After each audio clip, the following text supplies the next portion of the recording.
2026년 2월 17일 중동 정세를 흔드는 소식이 전해졌습니다. 이란이 군사훈련을 이유로 호르무즈 해협을 일정 시간 동안 폐쇄하겠다고 발표했다는 보도였습니다.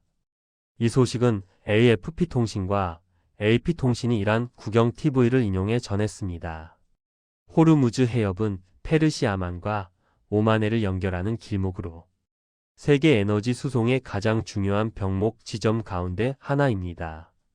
전 세계 원유, 해상 수송량의 약 20%에서 많게는 30%가 이 좁은 해협을 통과합니다.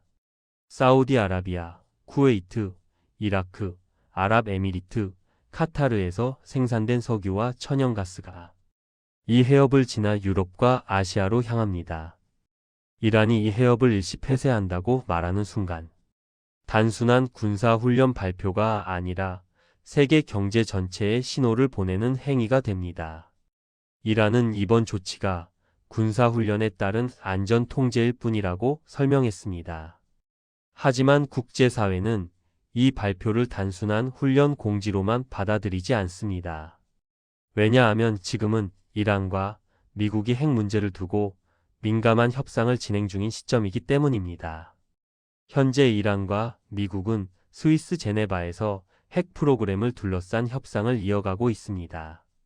이 협상의 핵심은 이란의 우라늄 농축 수준과 국제 사찰 허용 범위, 그리고 미국과 서방이 부과한 경제 제재를 어느 수준까지 완화할 것인가입니다. 이 협상은 단순한 외교 이벤트가 아니라 중동 안보 질서와 국제 원유 시장에 직접적인 영향을 주는 사안입니다. 그런 상황에서 호르무즈 해협 폐쇄 발표는 협상 테이블 바깥에서 이루어진 또 하나의 메시지라고 볼 수 있습니다. 이란 혁명수비대는 이번 훈련에서 미사일 발사 훈련과 해상 기동 훈련을 포함했다고 밝혔습니다. 혁명수비대는 이란 내에서도 가장 강경한 군사 조직으로 국가 안보와 체제 수호를 명분으로 강한 발언과 행동을 자주 보여왔습니다. 이 조직이 주도하는 훈련은 외교적 신호와 군사적 과시를 동시에 담고 있는 경우가 많습니다. 여기서 중요한 질문이 생깁니다. 왜 하필 지금, 왜 하필 호르무즈 해협인가 하는 점입니다. 이 질문을 이해하려면 이란과 미국의 관계 역사를 돌아볼 필요가 있습니다. 두 나라는 1979년 이란 이슬람 혁명 이후 적대적 관계를 유지해 왔습니다. 미국 대사관 인질 사건 이후 외교 관계는 사실상 단절되었고 상호 불신은 수십 년간 누적되었습니다. 1990년대 이후 이란의 핵 개발 의혹이 불거지면서 갈등은 더욱 심화됐습니다. 미국과 서방은 이란이 핵무기를 개발하려 한다고 주장했고 이란은 평화적 원자력 이용이라고 반박했습니다. 이 갈등의 결과로 이란은 오랜 기간 경제 제재를 받아왔습니다. 원유 수출 제한, 금융망 차단, 국제 거래 제한 등으로 이란 경제는 큰 타격을 입었습니다. 이란 입장에서 호르무즈 해협은 단순한 바다가 아니라 전략적 카드입니다. 우리가 압박받으면 세계 경제도 영향을 받을 수 있다는 메시지를 전달할 수 있는 수단이기 때문입니다. 이 때문에 이란은 과거에도 여러 차례 호르무즈 해협 봉쇄 가능성을 언급해 왔습니다. 실제 봉쇄까지 가지는 않았지만 군사훈련이나 선박 통제 방식으로 긴장을 조성해 왔습니다. 이번 발표 직후 국제 유가는 즉각 반응했습니다. 아직 실제 봉쇄가 이루어지지 않았음에도 불구하고 시장은 위험을 먼저 반영합니다. 투자자들은 원유 공급 차질 가능성을 계산하기 시작했고 일부 에너지 관련 주식과 원자재 가격이 출렁였습니다. 경제적 파장은 단순히 석유 가격에만 국한되지 않습니다. 운송비 상승, 보험료 인상, 글로벌 물류 비용 증가로 이어질 수 있습니다. 이는 결국 소비자 물가와 기업 생산 비용에도 영향을 미칩니다. 특히 한국, 일본, 중국처럼 중동 원유 의존도가 높은 나라들은 이 상황을 예의주시하고 있습니다. 한국 역시 중동 원유 수입 비중이 높기 때문에 해협 봉쇄는 직접적인 에너지 안보 문제로 이어질 수 있습니다. 중국과 러시아는 이 사안을 비교적 신중한 태도로 지켜보고 있습니다. 중국은 이란과 경제 협력을 유지하면서도 중동 안정이 필요하다는 입장을 내놓고 있고, 러시아는 서방과의 긴장 구도 속에서 이란과 전략적 관계를 유지하고 있습니다. 유럽 국가들과 유엔은 이번 조치에 대해 군사적 긴장이 확대되지 않기를 바란다는 원론적 입장을 밝혔습니다. 이들은 해협의 항행 자유가 국제법적으로 보장되어야 한다는 점을 강조하고 있습니다.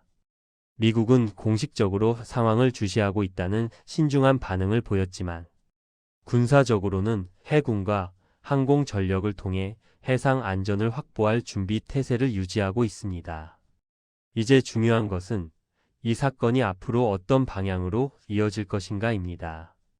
첫 번째 가능성은 이번 조치가 단순한 훈련으로 끝나고 외교 협상이 계속되는 시나리오입니다. 이 경우 해협 폐쇄는 일시적 사건으로 기록되고 국제 유가는 다시 안정될 수 있습니다. 두 번째 가능성은 이란과 미국의 협상이 교착 상태에 빠질 경우 긴장이 반복적으로 높아지는 시나리오입니다. 훈련이 잦아지고 선박 통제와 경고 발언이 이어질 수 있습니다. 세 번째 가능성은 우발적 충돌이나 오해로 인해 군사적 사건이 발생하는 경우입니다. 과거에도 해협 근처에서 미군과 이란군 선박이 근접 기동을 하며 충돌 위험이 있었던 사례들이 존재합니다. 이런 상황에서 가장 큰 피해자는 정치권이 아니라 세계 경제와 일반 시민일 수 있습니다.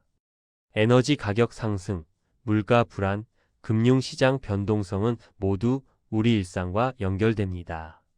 이번 사건은 단순히 이란의 군사훈련 뉴스가 아니라 국제 정치, 에너지 시장, 외교 협상, 군사 전략이 한 지점에서 만난 복합적인 사건이라고 볼 수 있습니다.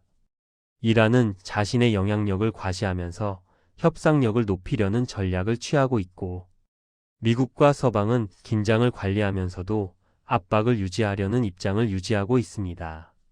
세계는 그 사이에서 불안정한 균형 위에 서 있습니다. 호르무즈 해협은 좁지만 그 영향력은 전 세계로 퍼져나갑니다. 이 작은 바닷길이 멈추면 세계 경제의 혈관이 흔들립니다. 이번 사건은 우리에게 다시 한번 질문을 던집니다. 에너지 안보는 과연 어느 나라의 문제인가? 그리고 국제 갈등은 얼마나 쉽게 우리의 삶으로 스며드는가 하는 질문입니다. 앞으로 며칠, 몇 주 동안 이란과 미국의 협상 결과, 그리고 추가적인 군사 움직임이 어떻게 이어질지가 중요해질 것입니다. 이 사안은 단기간의 뉴스가 아니라 중동과 세계 질서의 방향을 보여주는 하나의 흐름이기 때문입니다. 우리는 지금 또 하나의 역사적 분기점을 지켜보고 있습니다. 그리고 그 결과는 정치 지도자들만이 아니라 전 세계 시민 모두에게 영향을 미칠 것입니다. 이 사건이 단순한 경고로 끝날지 아니면 더 큰 파장의 시작이 될지는 아직 아무도 알 수 없습니다. 다만 분명한 것은 호르무즈 해협을 둘러싼 긴장은 언제나 세계를 긴장시키는 중심 무대라는 사실입니다. 지금까지 이란의 호르무즈 해협 일시 폐쇄 발표와 그 배경, 그리고 앞으로의 정치적, 경제적 파장을 살펴봤습니다. 이 흐름을 이해하는 것은 단순한 국제 뉴스 소비를 넘어 우리 삶과 세계가 어떻게 연결되어 있는지를 이해하는 일이기도 합니다. 시청해 주셔서 감사합니다.